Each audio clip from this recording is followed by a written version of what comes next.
Nous qui vivons, nous sommes sans cesse livrés à la mort, afin que la vie de Jésus puisse aussi être manifestée dans notre corps mortel. 2 Corinthiens 4, 11.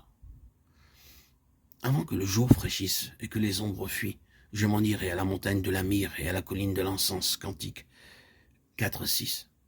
Unis au Seigneur dans les lieux célestes, l'âme est tentée de supposer que toutes les ombres ont fui et que son chemin sera désormais celui de la parfaite lumière. Du côté de Dieu, ceci est exact. Rien ne peut s'élever entre Dieu et elle aussi longtemps qu'elle marche dans la lumière.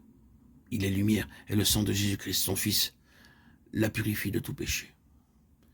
Mais si l'être intérieur émerge dans la radieuse lumière du matin de la résurrection, l'extérieur, l'enveloppe terrestre est encore ici-bas, où il suit le même chemin que suivit l'homme de douleur. À mesure que l'âme découvre davantage du mystère d'iniquité et de l'infamie du péché contre un Dieu d'amour, les ombres s'épaississent. Et elles continuent d'augmenter jusqu'au soir, jusqu'à l'avènement du Seigneur.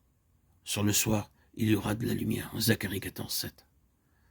En quelques brèves paroles, le bien-aimé vient de montrer à l'âme rachetée qu'elle doit avoir une connaissance plus approfondie de sa croix, ce qui ne lui est possible que dans la puissance de sa résurrection. Il est significatif que ces paroles suivent immédiatement la description de la nouvelle création.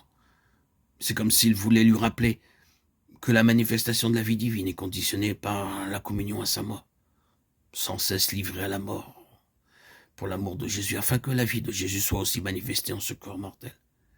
Et que dans cette vie d'union avec son Seigneur ressuscité, l'âme doit quand même aller à l'endroit nommé Calvaire. C'est uniquement sur ce terrain-là qu'elle peut s'approcher de Dieu.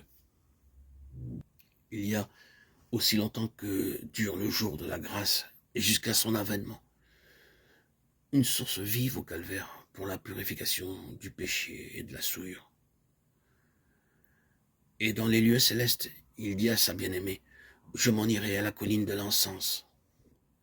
Il est toujours l'aimant, où il veut attirer l'âme, là, il va d'abord. Et au temps voulu, il lui révélera toute sa pensée. Il est nécessaire qu'elle comprenne ce que le calvaire a été pour lui, afin qu'elle puisse, selon sa mesure, achever de souffrir les afflictions de Christ pour son corps, l'Église, et être rendue conforme à l'image de l'agneau. Oh, mystère des mystères, le calvaire, le ténébreux calvaire, les souffrances de Christ, la gloire dont elles doivent être suivies, choses sur lesquelles se penchent les anges et où ils désirent voir jusqu'au fond. 1 Pierre 1, 11, 12.